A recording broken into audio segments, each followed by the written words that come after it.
में संत रविदास, संत गाडगे, संत घासीदास, गुरु नारायणा, संत कबीर दास, वीरांगना उदा देवी, झलकारी बाई, अहिल्याबाई होलकर, पाखंड को खंड खंड करने वाले पेरियार रामास्वामी रायकर, ललित सिंह यादव, महापदमन, सम्राट अशोक, रामस्वरूप वर्मा, वीर उधम सिंह, इस नव भारत में संघर्ष कर रहे मानवर कांसीराम साहब, साथ ही साथ इस नारियों के मुक्तिदाता, गांधी को जीवन दाता, भारतीय संविधान निर्माता, भारत रत्न बोधिसत्व परम पूज्य बाबा साहब डॉक्टर बी.आर. अम्बेडकर को श्रद्धा सुमन अर्पित करते हुए आज की अध्यक्षता करे आदरणीय मास्टर साहब हरप्रसाद गौतम जी, अन्य भाई साहब लोग, जो लोग बैठे हुए हैं, महिलाएं, बच्चे, सभी उपस्थित साथियों को नमो बुद्धाय, जय भीम, जय भारत।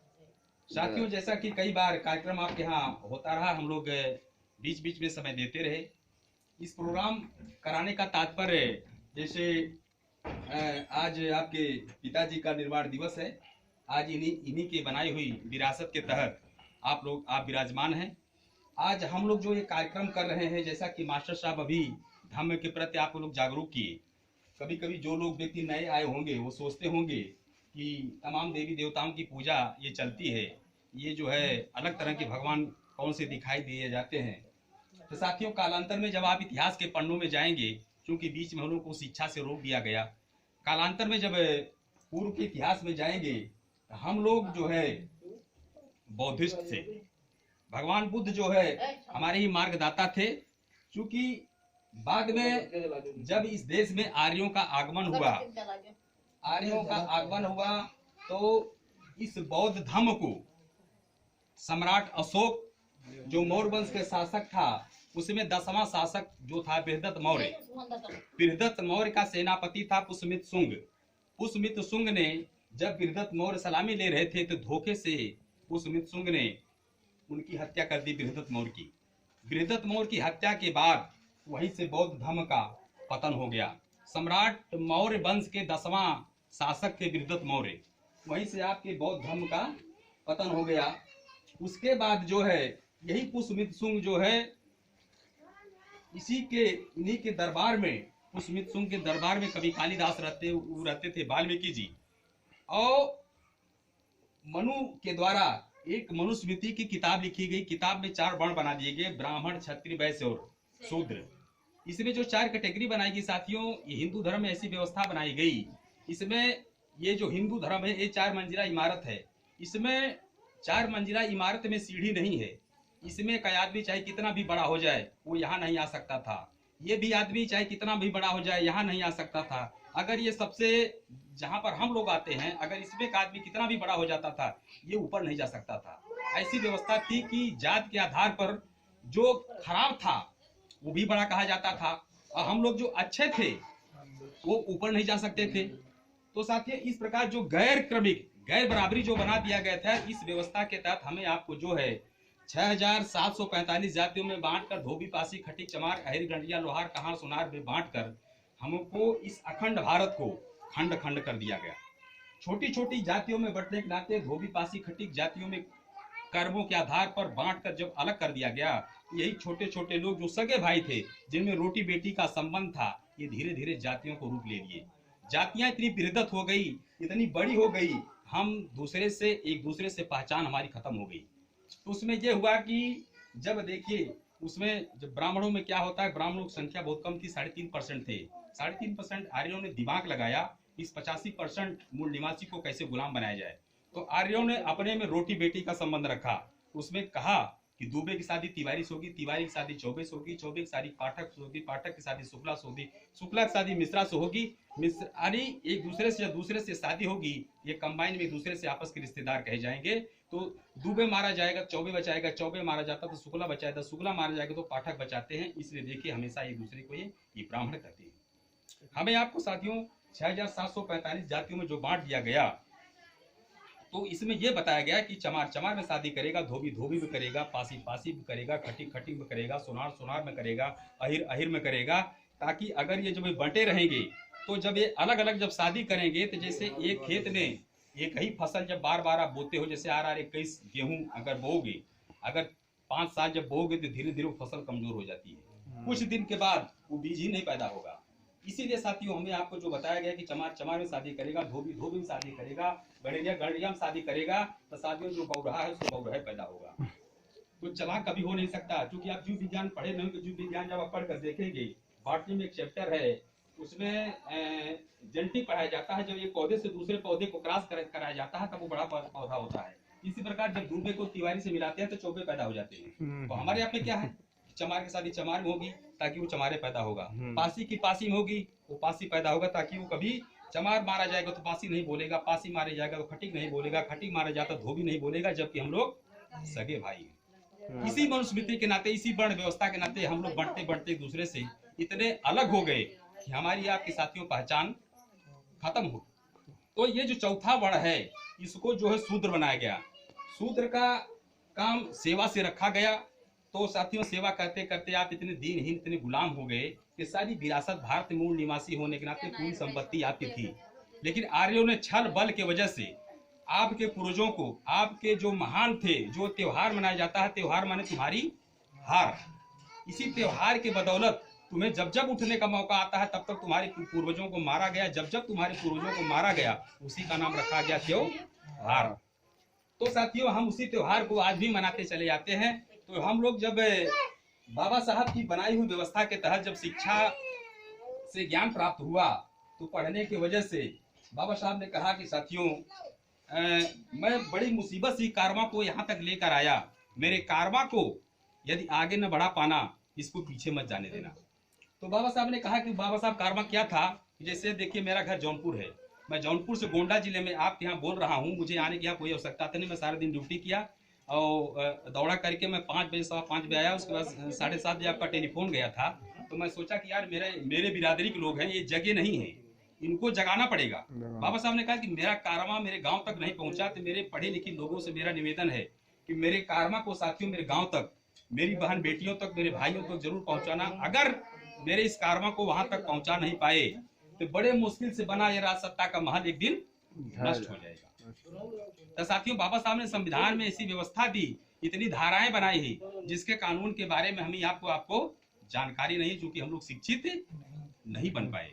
जब जब जब साथियों हम लोग पढ़ना शुरू किए, पढ़ने के बाद थोड़ी सी जानकारी हुई, जब हम लोगों ने आगे जो पढ़ना जब शुरू किया तो हमें आपको शोषण के तहत, जातियों के तहत, जात का नाम लेकर हमें आपको जो है नीच बताया जाता है। साथियों हम लोग नीच नहीं है, कभी जात के आधार पर अपने को कभी छोटा मत समझना। बाबा साहब ने जो भारतीय संविधान में व्यवस्था बनाई, जात का कालम उसमें से हटा दिया गया। धोबी पासी खटिक चमार हम नहीं हैं, हम बौद्धिस्ट हैं, हम देश के मालिक हैं। बाबा साहब ने कहा कि जाके अपनी दीवारों पर लिख दो कि हम इस देश के शासक थे, लेकिन किसी ने अपनी दीवार पर लिखा नहीं, क्योंकि किसी हमारे भाई बंधु को अपने इतिहास की जानकारी नहीं है।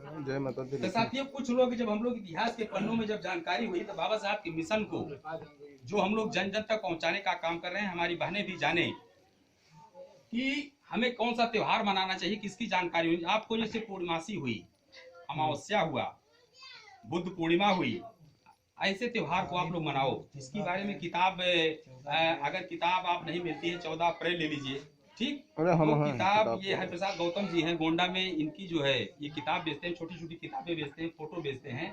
तो आप अपने घर में बाबा साहब की फोटो लगाओ, भगवान बुद्ध की फोटो लगाओ, अपने माँ बाप की फोटो लगाओ, और जिन काल्पनिक भगवानों की आप पूजा कर रहे हो ये आपके दुश्मन है, इनके बारे में आपको जानकारी नहीं है। जिस दिन आपको असली जानकारी हो जाएगी, क्योंकि इसलिए महिलाओं को मांग में सिंदूर भरकर इनको शिक्षा से वंचित कर दिया गया। साथियों देखेंगे कि महाभारत में जो है द्रौपदी का चीर हरा जा रहा था, तब कृष्ण बचाने के लिए आए थे, भगवान बनकर लोग बचाने के लिए आए थे। लेकिन हमारे आपके साथ कोई अन्याय आज भी होता है, कोई बचाने के लिए नहीं आता है, केवल बाबा साहब का संविधान ही खड़ा होता है। बाबा साहब ने भारतीय संविधान में ऐसी व्यवस्था बनाई जिसकी हमें आपको जानकारी नहीं है, और इसकी जानकारी के लिए आपको शिक्षित होना पड़ेगा, अपने बच्चों को पढ़ाना होगा। शिक्षित और साक्षर में फर्क है साथियों। शिक्षित होना और प्रशिक्षित होना, उसमें फर्क है। जैसे आप शिक्षित होकर आप अपने घर तक सीमित हो गए, अपने किसी देवी देवता को पूजा करके केवल अपने तक सीमित रह गए, वो व्यक्ति समझो गलत काम कर रहा है। प्रशिक्षित होना का मतलब, जैसे हम लोग शिक्षित हुए, मैं जौनपुर से आपके गोंडा जिले में आया, मैं वहां से आपके घर पर बोल रहा हूँ, यही काम बाबा साहब का, यही कारवां था। बाबा साहब जब नेपाल में गए वहां पर जाके उन्होंने कहा कि बाबा साहब कहे थे कि मैं हिंदू धर्म में पैदा हुआ लेकिन मैं हिंदू धर्म में मरूंगा नहीं। हिंदू धर्म में पैदा होना ये मेरे बस में था नहीं, लेकिन हिंदू धर्म में मरूंगा नहीं ये मेरे बस में है। बाबा साहब ने कोई डेट याद नहीं, 14 को 14 अक्टूबर 1956 को बौद्ध धर्म तो ग्रहण किए थे, लेकिन धर्म ग्रहण करने के बाद जब भूटान में जाके बाबा साहब ने भाषण दिया कि काश मैं 5 साल और जिंदा रह गया तो मैं पूरे भारत को बौद्धमय बना दूंगा। बाबा साहब की पत्नी जो थी रमाबाई अंबेडकर का देहांत होने के बाद बाबा साहब शुगर के पेशेंट हो गए।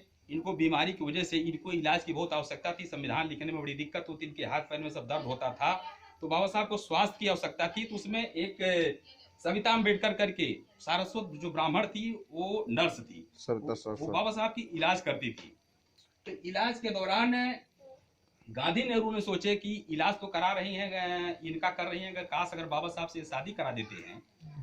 तो उनका एक प्रकार से षड्यंत्र था और बाबा साहब को उस समय दवा की आवश्यकता थी कि मुझे जो है, अच्छा वो सारस्वत थी लेकिन कबीरपंथी थी, इसलिए बाबा साहब ने सोचा कि चलिए अच्छा शादी कर लेते। गांधी नेहरू की जो प्लान थी, शादी बाबा साहब को करवाने के बाद सविता अम्बेडकर जब बाबा साहब संसद जाते थे तो बाबा साहब की गाड़ी लेकर गांधी और नेहरू के पास हो जाती थी और बाबा साहब उसमें बौद्ध धम्म की किताब, इसी भगवान बुद्ध के धम्म की किताब को जो बाबा साहब लिख रहे थे, जो चुनिंदा चीजों को जो लिखते थे, उस पेपर को जो शाम को आते थे उस पेपर को सविता अम्बेडकर गायब कर देती थी।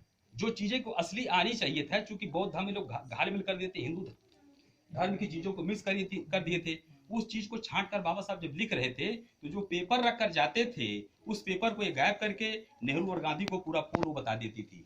तो बाबा साहब ने उन्होंने कहा कि साथियों मैं शादी तो किया लेकिन मैं आपको संदेश दे रहा हूं कि आप लोग शादी ब्राह्मण और क्षत्रिय से मत करिएगा। अगर आपका लड़का पढ़कर IAS PCS बनता है, आप इन्हीं धोबी पासी खटीक चमार इनमें तोड़कर आप शादी करोगे।